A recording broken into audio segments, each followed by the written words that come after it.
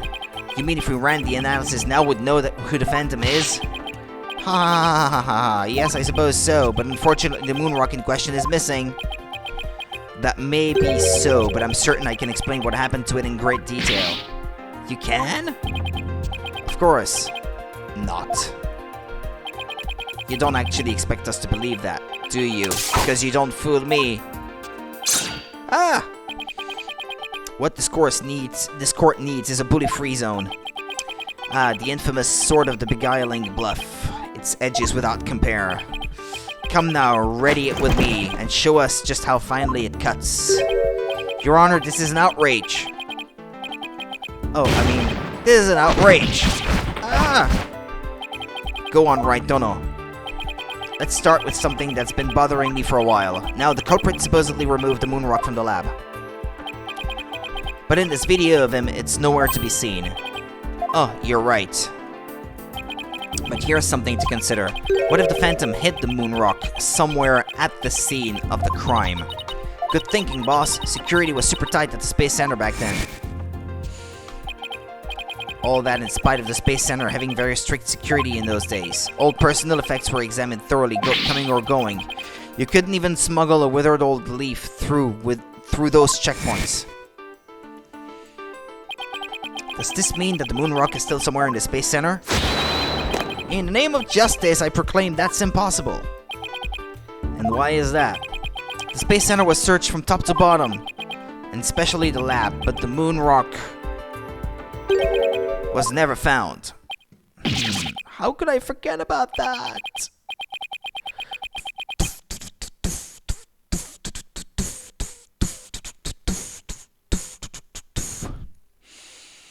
A sad but true fact, we still haven't a grasp on how it was done.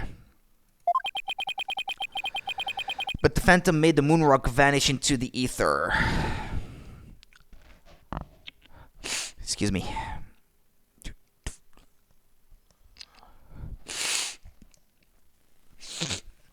Okay. There's no way it just disappeared. Logic and evidence tells us otherwise. The Phantom didn't have the moon rock on him when he left the lab. Yet the thorough police search didn't turn up anything. And it never turned up in the 7 years after that either. The Phantom made the rock disappear without physically removing it himself. But how? There must have been a way. Think, Phoenix. Think.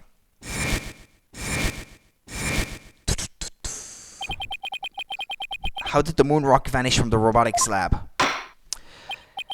So can you or can you not show what happened to the moon rock, Mr. Wright? Yes, I can. Your Honor. It was put on the rocket that was sent into space. Oops, sorry, I mean... What? And now it would have come back. No? With the probe? The little capsule thing? In that case, let's have your answer, Mr. Wright. How did the Phantom make the moon rock disappear from the crime scene? Oops. This? It was launched into space and only returned to Earth a few days ago. Yeah, that's why you would have to infiltrate the place again. That's the Hope capsule, right? The one that went up with the Hat 1 rocket, and which came back down. He couldn't carry the rock out, but he couldn't leave it in the center to be found either. So there was only one safe place to stash it. The Hope capsule that was there in the lab that day. Yes, and the team must have loaded it onto the Hope space probe eventually. But if that's what happens, then the moon rock would have been launched up into space along with the rocket. Preposterous. It would mean that for these past 7 years, the moon rock was up in space. Exactly, the Phantom got rid of the moon rock in the most cosmic way he knew how. It was out there at the depth of space. Aboard the Hope space probe. What?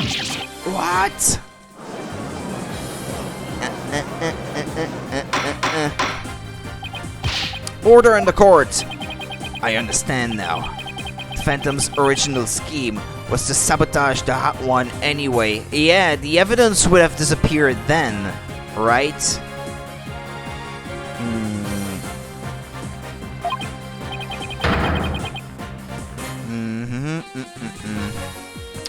The villain, he used his primary objective to conveniently kill two birds with one stone. That's right, he planned for the moon rock to be turned into cosmic dust out in space, thereby destroying the one piece of evidence that could reveal his true identity. But Mr. Starbuck and the others foiled the Phantom's plot. The Hope Space probe sailed off safely on its mission and returned 7 years later, with the capsule in tow. If we analyze the blood on the moon rock, it should make one thing crystal clear, that you were the Phantom all along, Detective Fulbright. So he killed Clay just so he could get the moon rock back? I believe so. His original assignments may have been just to sabotage the hut too, but at the same time, he also had to retrieve the evidence of his crimes 7 years ago. That's why he went to the boarding lounge and attacked Clay as he made his escape out of the rocket with the capsule. But in the end, it was all he could do just to escape himself, so he didn't get the capsule. Clay must have done everything he could to stop Fulbright. He probably hung on to that capsule for all he was worth until his very last breath. Oh, this is so funny. You make me laugh, you really do.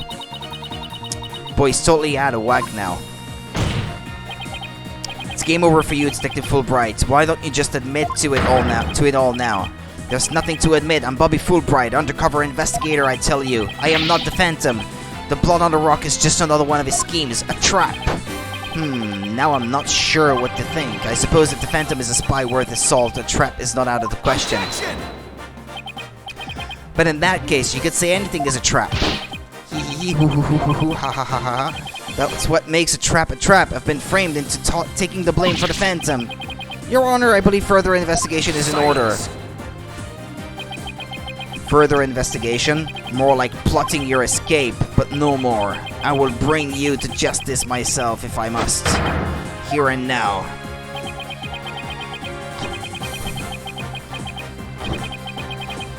I guess it's time to show you just what I'm really capable of. Die, Simon Blackquill! Hey, you guys aren't really... No! Don't try to kill one another. Ooh, excuse me.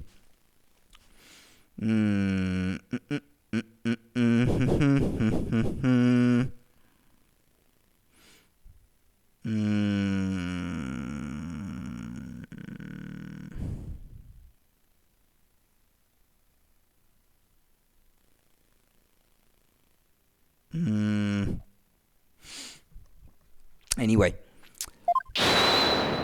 Hold it.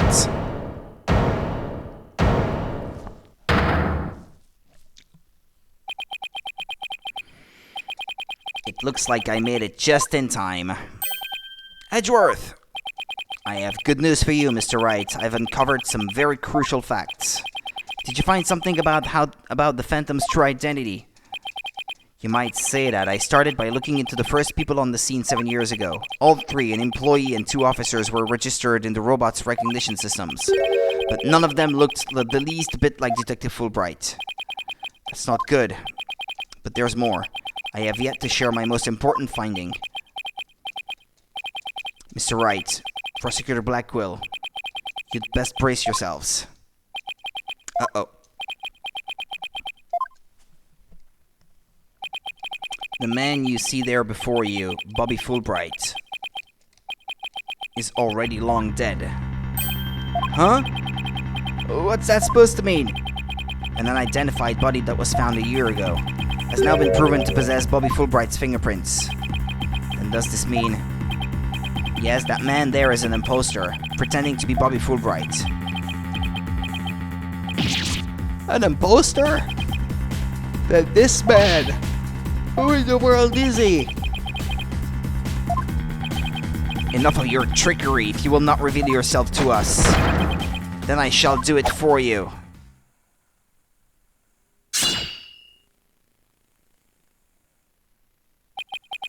What the? No!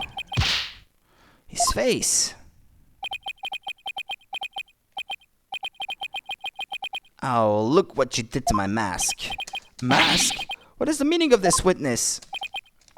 Okay, you got me. I guess I have to show you who I really am now.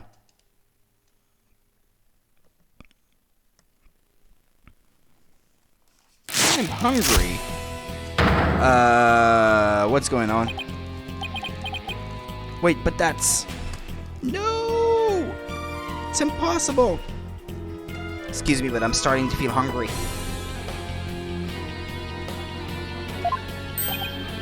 Hey, Apollo. Yep, it's me, Solomon Starbuck. This is Starbuck, but that can't be right. You can't really be the Phantom, can you? Silence! Silence! Of course not. The real Starbuck was aboard the Hat One, which was set to be destroyed.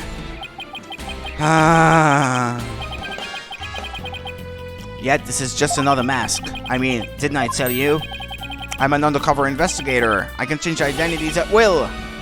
I can be anyone I want.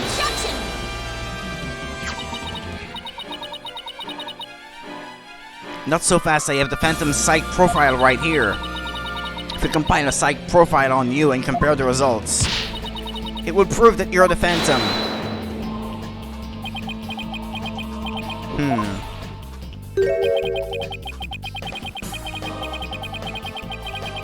It's time for me to show you the real meaning of the phrase, the end justifies the means. That voice, those words. No!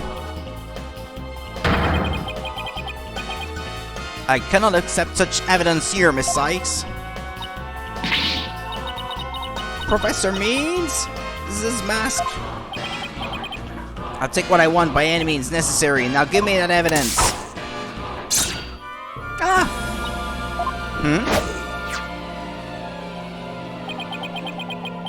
He stole it. Time to take out the trash. Permanently. How could you? Now do you see? Now do you see now how powerful the end justifies the means can be? How pathetic. You can't even speak without wearing another man's face. Ah, but that's the life of an undercover agent for you. My real face has no meaning or value to me at all. Or perhaps it is really the case that you don't even know who you are anymore.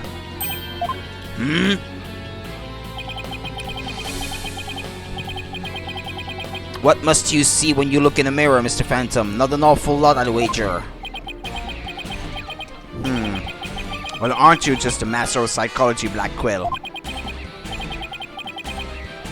That's right, I don't know who I am. I am always living as someone else for my assignments. I don't remember what my face looks like. Or even what my personality was like. My face, memories, personality, beliefs, emotions, and soul. I left them all behind. I have no self. I am no one. A man is no one. And that's what a girl will be. Will become. I am nothing but an endless abyss. What's with this guy? Is he even still human? And now we resume with your lesson, Professor Wright. Oh, I believe you made this argument earlier. If you were to analyze the blood on the moon rock, you could prove that I am the Phantom. I believe there was blood on the moon rock in that capsule. Now that we know you aren't even Bobby Fulbright.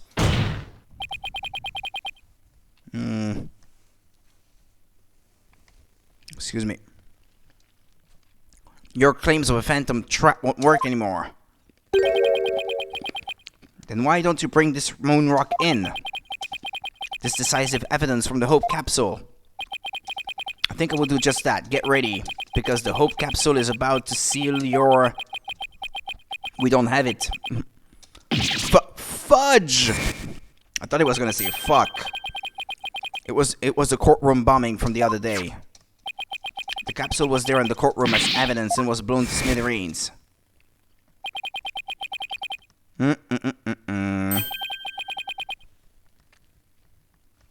It looks like you have finally caught on.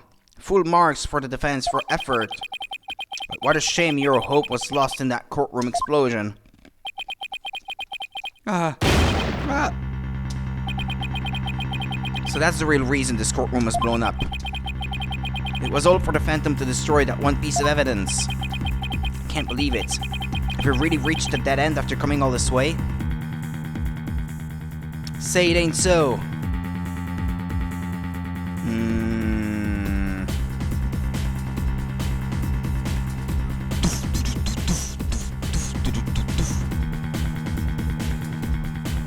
I can't believe it that we've really reached a dead end after coming all this way. Has the only evidence we have on this guy really been destroyed? How dare you continue to call me the Phantom? As I've said all along, I'm just a nameless undercover agent. And I don't believe you.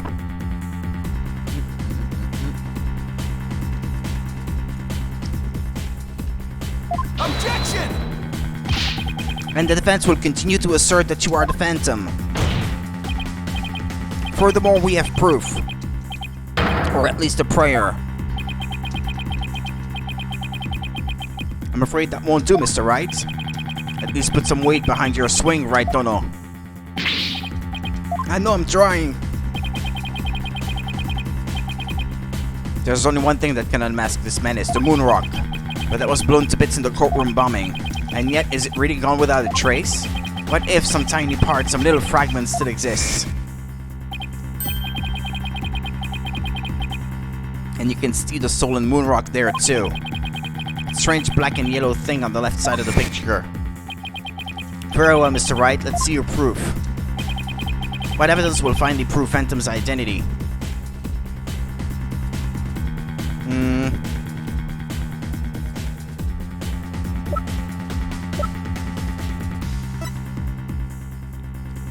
Found in boarding lounge 1 and detonated. Fragments are being analyzed. 2 pages.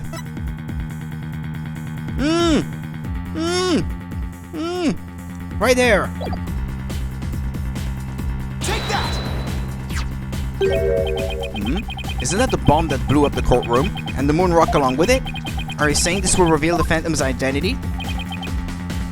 Yes, Your Honor.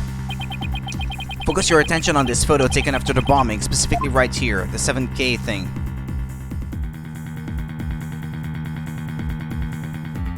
Take that! Please take a look at this newspaper article. This article about the Hat 1. Oh, hi, handsome streamer. Hi, you. How's it going, Morgan? My day is fine so far. I don't have to work today. I'm going back tomorrow, though. All day. That's the moon rock. And when we look at this photo of the bomb fragments. How about you, Morgan? How are you? See how there is a rock-like object with the same coloration? Oh my, yes, I see it. It would seem that the moon rock was much more durable than the Phantom thought. If we take a look at all the fragments that the police found, we'll likely find one with blood. And DNA testing on that blood will prove that the witness is indeed the Phantom. Unbelievable! But that's impossible! A surprise to be sure, that's one bloody tough rock. Let us have the fragments tested right away. Oh, and you'll be having a DNA test too, fool bright. Bailiff, contact the police department immediately and order the testing.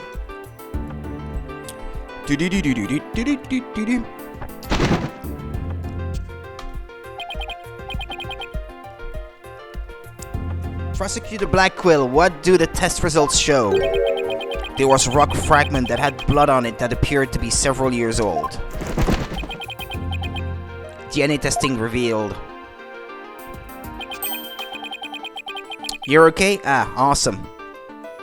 Sure you know full well what it revealed. You're lucky you work from home. Yeah, that's good. I'm not so lucky. They confirmed it was the witness's blood, didn't they? There's no use in trying to talk your way out of it anymore. Admit it, you are the Phantom. Objection! Huh? Mr. Wright, did you just raise an objection to yourself? No, I didn't say a word. That was my objection, Apollo.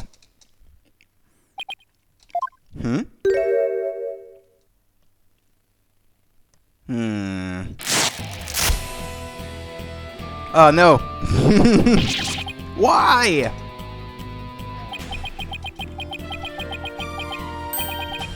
It was a pretty good objection, too. Don't you think? He's good looking. Now he's me. So, did you have an objection or not, Mr. Wright? No, not really, Your Honor. No, not you, Mr. Wright. I mean the witness, Mr. Wright. Could this trial get any more insane? Mr. Wright, this fragment of rock in the photograph and those just like it. How can you be sure they're pieces of the same moon rock that was at the robotic slab?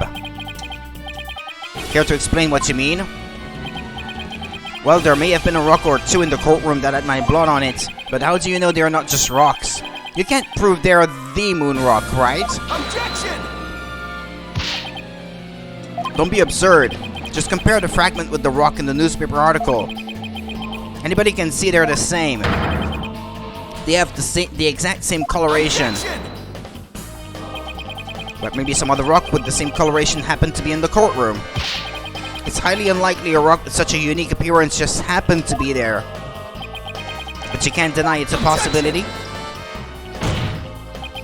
But your blood was found on one of the fragments. Apollo, there's nothing suspicious about my blood being on a piece of rock. And why not?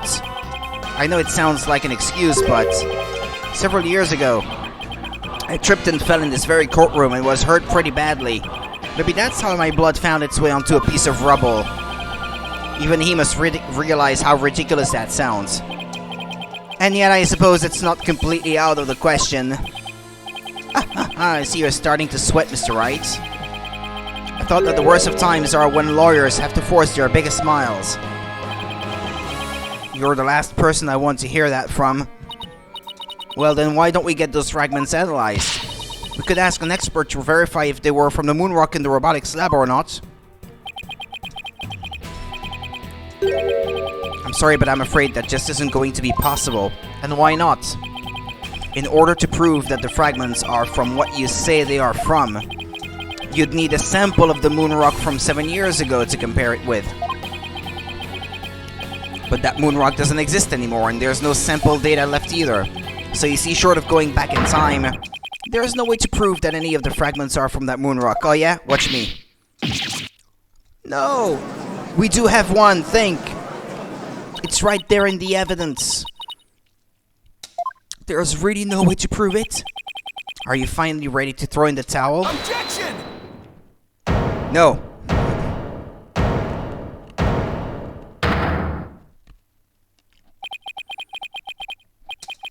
So the moon rock doesn't exist anymore, huh? That's right, it was such a valuable rock too, a shame really. But it's lost to us forever. He's wrong. It's not completely lost. There's another piece of it, right here by our side. A shining fragment of hope that can turn everything around. The final piece of evidence to put this phantom away for good. The defense has a piece of evidence that completely contradicts your claim. You have what now? A final fragment of hope that was passed down with great love and care. We do? We do, even if the person holding it hasn't realized it yet. Is it true, Mr. Wright? It's the only piece of evidence that we haven't used yet, basically. I wonder if you'll be able to force your biggest smile when you see what I've got. Try me. The piece of evidence that shows the original moon rock isn't completely lost is this. Ah, there it was. Moon rock earring. An earring that Dr. Sykes gave to Athena. The stone was cut from a real moon rock that was being used for research. There we go. But just about the only things my mother left me are widgets and this earring. Maybe she did love me in her own way.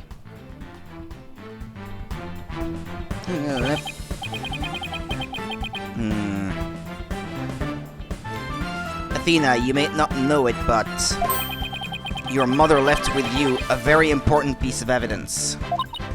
She did? You're bluffing. You don't have anything of the kind. Oh, but we do. Evidence that will finally corner you, because we have a moon rock of our own. Yeah. Oh!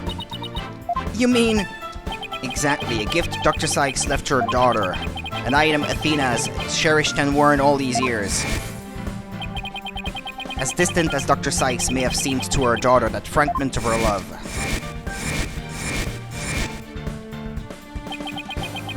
will shake off the darkness of the past and give us all hope for the future. This is the defensive sample of the moon rock. Take that. That's your sample? This earring that Miss Sykes always wears was made from a moon rock. What? All this time? It was right here all along.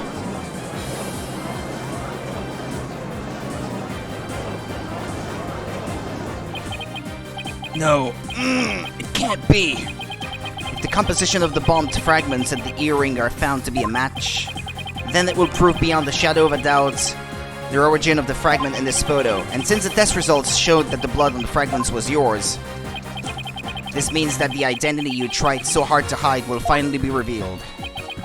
The identity I tried to hide. I don't have an identity to hide. I may not have Athena's ears, but now even I can hear the fear in your voice. Fear? I don't feel fear. I left all of my emotions behind years ago. Every human being feels fear. You simply can't face the emotions inside you. You can't face them because you have nothing, no love, no trust. And I suppose you do? I didn't have anybody to support me at first either. I couldn't face the fear inside me, couldn't get over the trauma of my past. Like I said, I don't feel fear. Then you're just a coward for running away from yourself. When I had my doubts about Miss Sykes, I felt like I would collapse under the weight. But I wanted to trust her. And I knew I could trust Mr. Wright to uncover the truth. That's why I was able to face my suspicions without hesitation. Running away from myself? Ha ha ha ha ha. How can I run from myself when there is nothing inside? Nothing at all. Objection! I know it's hard for someone as unwilling to trust others as you to understand. But people have emotions, it's just a fact of life, and so people can be weak at times. But that's exactly why people need to trust one another. So they can gain the strength to face themselves when things are at their bleakest. Without trust in others, how can you ever hope to face your fears?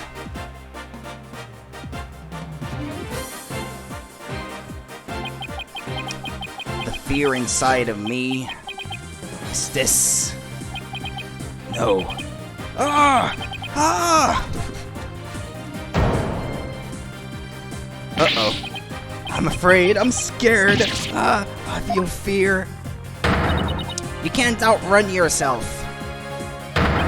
Remove that mask and unleash your emotions. Confront your guilt head on. With your own true face. All three at the same time.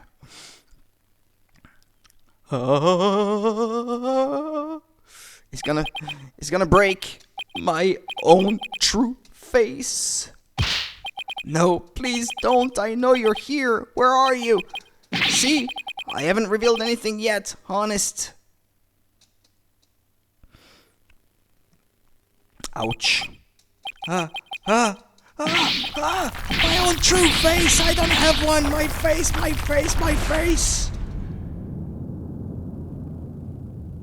Is it the true one or is it the fake one? This one.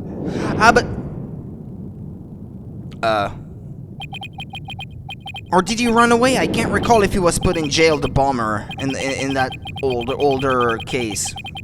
No, that's not it. No, this isn't me either. Is this me? Which one is my face? What am I? Who am I?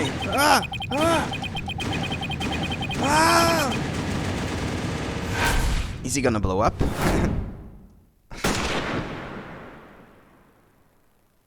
Wait, what? What happened now?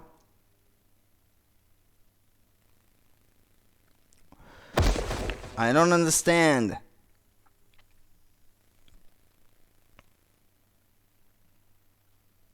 Okay. We won't see it, huh? It'll remain a secret.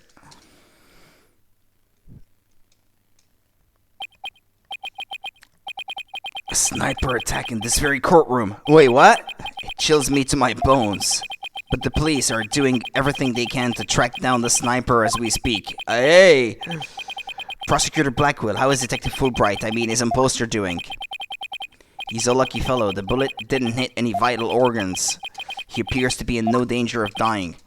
Well, that was fortunate for all of us. The analysis of that final piece of evidence Wright Dono submitted is in. The composition of Miss Sykes' earring and the fragment with the blood on it match. We can now be certain that it is a fragment of the moon rock in question. The murders and bombings at the Space Center, both past and present. The bombing of courtroom number 4 and all of his other crimes as numerous as stars. Under suspicion of all these things, the spy known as the Phantom has been incarcerated. The prosecutor's office is now responsible for his well-being. There are still a myriad of things we wish him to tell us about, after all. Thank you, Prosecutor Blackwell. Well, it's time to finally bring this trial to an end. But before I do, will the defendant please return to her proper place? Yes, Your Honor.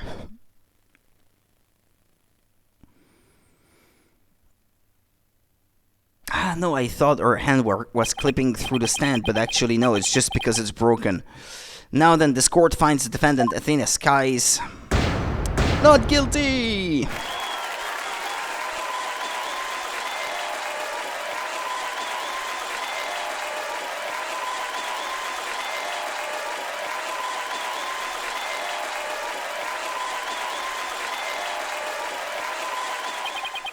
Court is adjourned.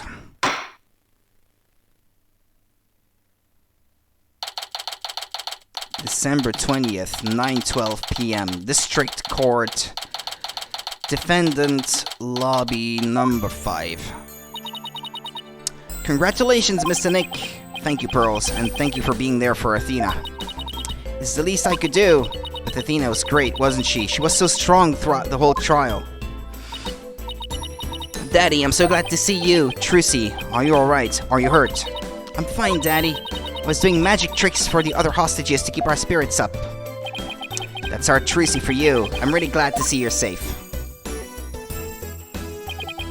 Right, I fear I owe you yet another debt of gratitude. Edgeworth. We never would have caught him if it weren't for all of you. Oh, come on, Edgeworth. What are you talking about? You're the ones who have been tracking the Phantom all this time. Plus, you were the one who gave Blackwell permission to serve as prosecutor, right? Yes, well, we knew the Phantom was somewhere nearby. The police and I were trying to find him, but we never did manage to do so until this trial. Well, we never would have won this trial without you. It was your help as chief prosecutor that was the key to its successful conclusion. Besides, it was you that saw to it I got my attorney's badge back, wasn't it? So you figured it out, did you? Yeah, getting my license back went just a little too smoothly, you know. It should have been much harder after that evidence forging scandal. Well, I owed you a few favors. Hey, Edgeworth, think we can finally bring the dark age of the law to an end? Even the darkest night turns to dawn eventually, our sun will rise again. Besides, now that Prosecutor Blackwell has been cleared of all charges, a great deal of the mistrust towards the court system should have been swept away. You know, you could have said that with a bigger smile, Edgeworth. It won't kill you. Instead, the furrows in that brow of yours just keep getting deeper and deeper. So I should smile more, huh? I'll think about it, yeah. Don't count on it. The complicated love-hate relationship between lifelong rivals. It's bromance! Athena. Who's this? Ah, okay. I'm forever in your debt. You went to all that trouble, even taking the bar exam while you were overseas. Well, I knew that if I didn't get your sentence overturned fast, you'd be executed. So I studied and studied. I was frantic. I'm so glad I made it in time.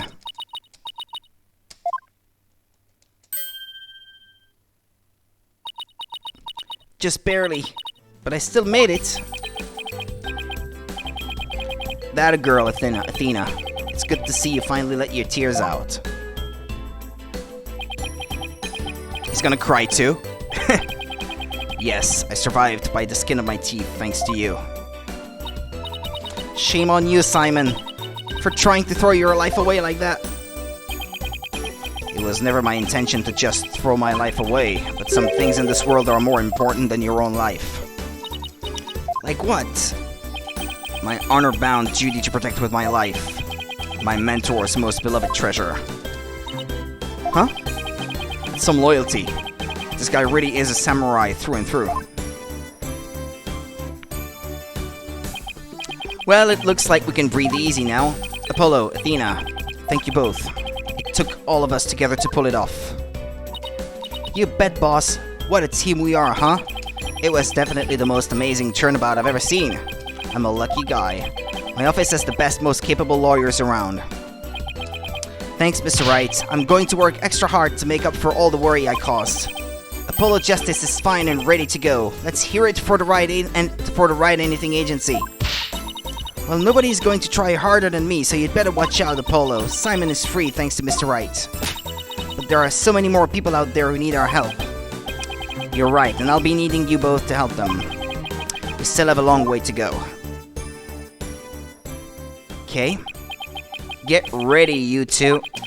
We won a major victory, but the war is far from over. There are still people out there suffering under false charges who need defending. We've got a lot of work ahead of us, if we ever hope to fully bring the dark age of the law to a close. Hey, I know one thing we have to do. We have to celebrate with a bowl of piping hot noodles, Eldoon's noodles. Nothing like a bowl of Eldoon's noodles after a trial, all on Mr. Wright's tab. That's how it works at the Wright Anything Agency, right, Mr. Wright? Huh? As a boss, it's your duty to express gratitude to your people for their great work. Tell that to our boss. But don't worry, it's coming. I will get him to give me what I want. In that case, allow me to join in the festivities. I would greatly welcome a bowl of noodles.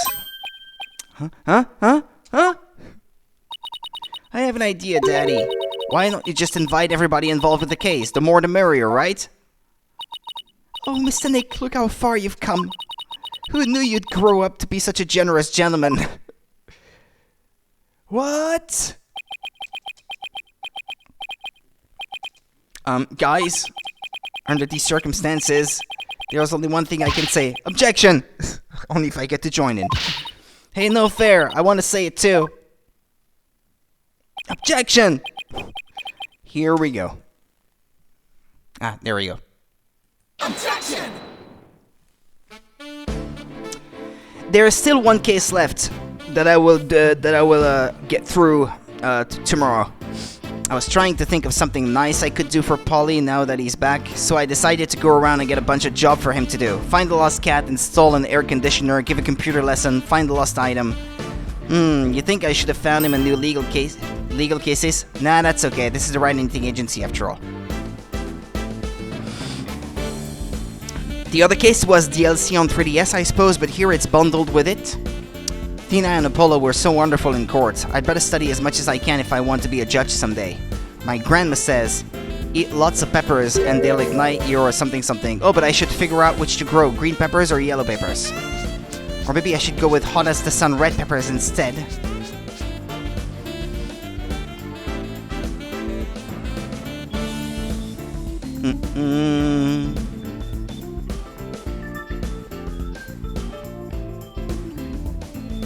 The end of the dark age of the law, you say? How naive. Don't you know it's sometimes necessary to get a guilty verdict by any means possible? What? They're putting me under investigation? The chief prosecutor wants to see me? Eek!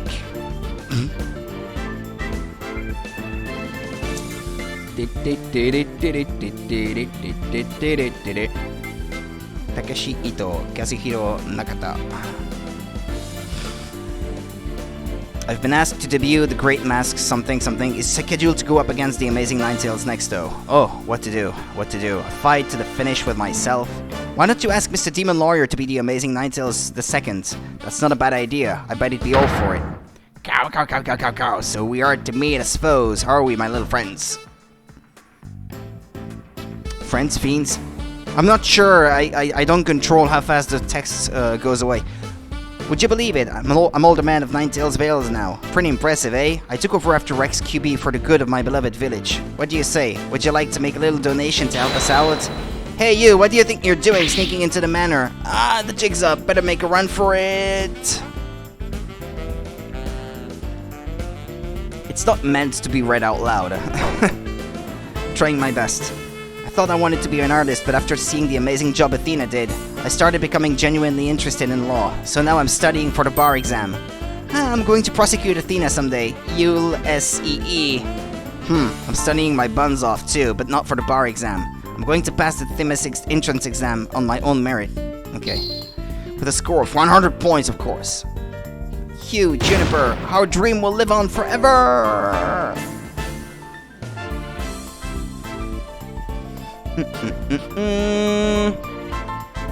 I found really sweet boxes for all 3 of them, but they won't wear them.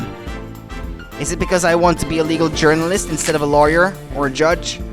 But anyway, thanks to the trial, the school newspapers, etc., etc., etc. Now let's see what the fresh blood have to say in the new school paper.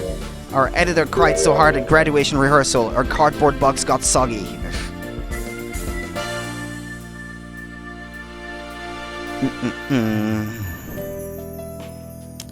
The one night only reunion concert.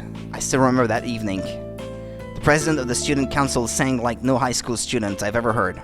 When she's a judge in her own court someday, I'd love to have a jam session with her. It'd be the coolest trial ever, yeah? I can already hear it now.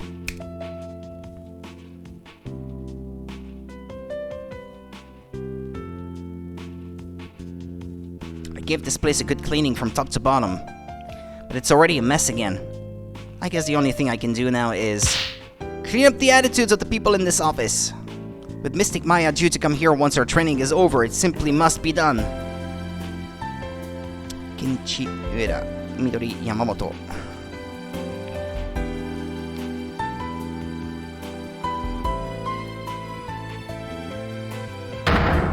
Hahaha, humanity's dreams for outer space, etc., etc. In fact, planning for the HAT 3 rocket has officially begun.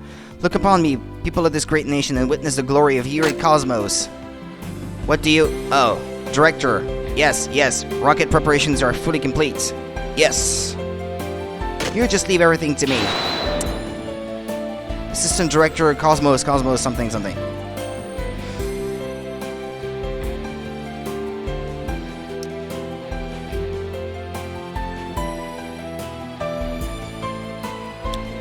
I'm going to the moon in the new rocket. If Athena and Mommy Metis came to the moon, I would love to something, but which is more interesting, Montes Piranhaeus or the Mare Tranquillatis?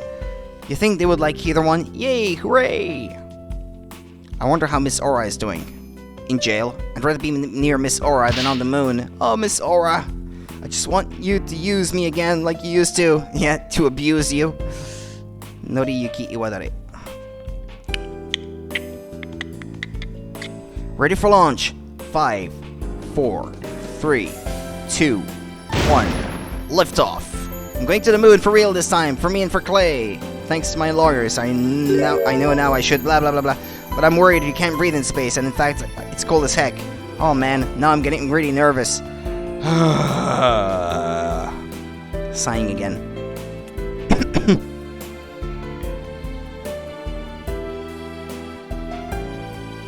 No, I am not employed here. I simply came to request your services in defense of my sister. But no one's around, and I've been kept waiting for a long time.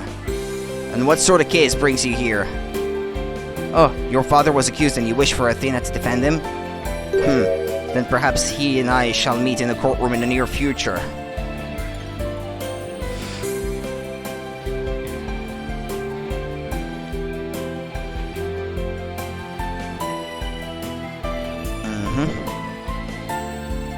I look forward to your next month's salary assessment. Pain. Eek, please forgive me! Blackwell's acquittal has brought all manner of ills in the prosecutor's office to light. It would seem solving that case has thawed the chill of winter into the warmth of spring. Now I owe Wright yet another debt of gratitude. But I will repay him one day. You can trust in that. Motohide Eshiro. If we're down to the producer, there's not much left of the credits, I guess.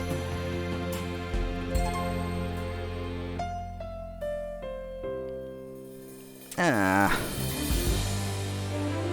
Da-da-da-da-da-da. Bones. I feel so alone, gonna end up a big old pile of them bones.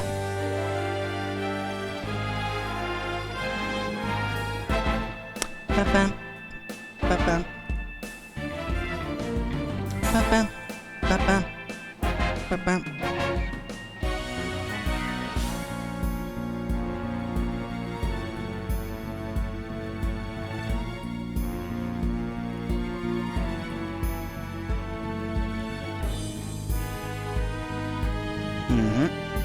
Okay.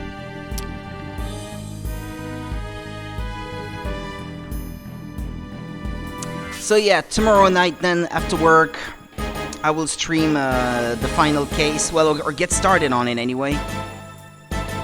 I probably won't finish it tomorrow, there won't be enough time, but...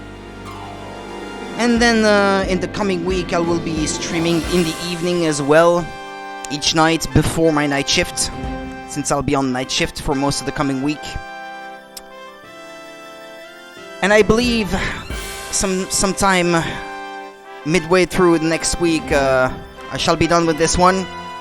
And then Zelda releases on Friday. If I can get my hands on a copy by Friday, I would start streaming that, assuming I can get my hands on a copy. But it's not guaranteed. I had it pre-ordered, but my copy won't arrive until the 28th at the earliest, according to Amazon. So I'll be going down to some of the local shops, see if they have copies left. Since they don't take pre-orders in these shops. But they may have stock at launch, or they may not, I don't know. I mean, when I ordered Metroid, like 2 days later I went to that local shop and they had it, despite the fact that they're not specialized in video games. I was like, oh, they wasted no time, despite the fact that video games is not their focus. So I'll look for Zelda. I'll try to see if I can get one. And if I can get one, I'll just cancel my pre-order on Amazon.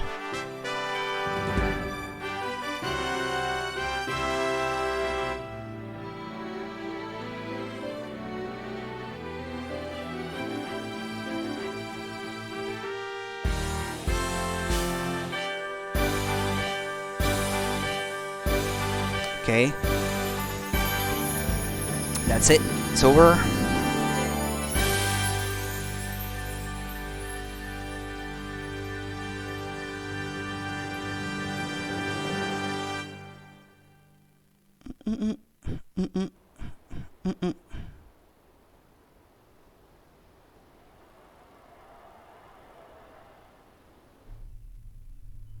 OMG, it's done! I'll be fine. I'll be fine. I'll be fine. T-minus 15 seconds. I was making dinner, sorry I missed it. It's alright. 9, 8, 7, I will be off for dinner in a little while myself, actually. There's one more case that was I believe it was DLC on 3DS, but it's included in the Android version. I will stream that tomorrow, though. I'm not done with the game, really. The main story is over, I suppose. But the game is not. It's not over. It's not over yet. Yes, I enjoyed it. Yeah, quite a bit.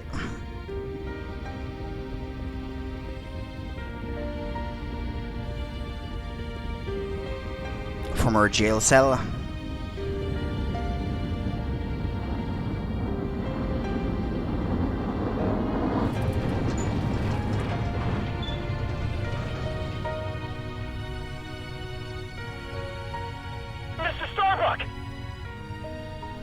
You'll be fine!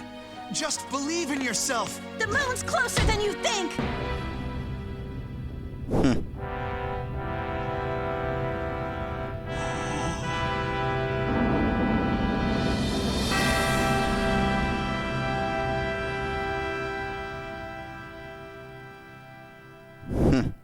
Thanks, guys. I wouldn't have made it back into space if it wasn't for you.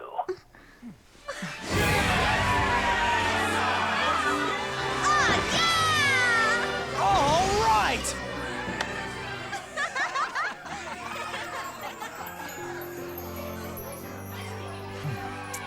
Phoenix Wright, spiky head.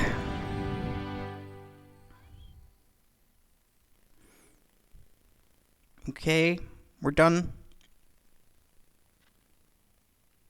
Not quite.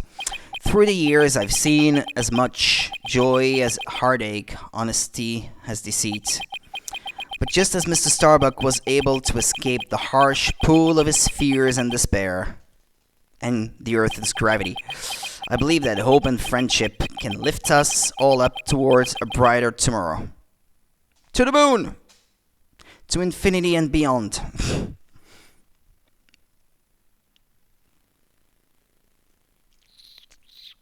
And that's the end of this case. Saving data, and there we go. Okay, no, thank you. It forces me to look at a thing that wants me to buy more games. Thank you. Okay, so tomorrow we'll be playing this episode, I suppose. Thank you for watching. Then have a good run, good rest of the day. Enjoy your evening. I'll be back tomorrow then at night after work for more Phoenix Wright, Ace Attorney, Dual Destiny. See you next time. Bye bye.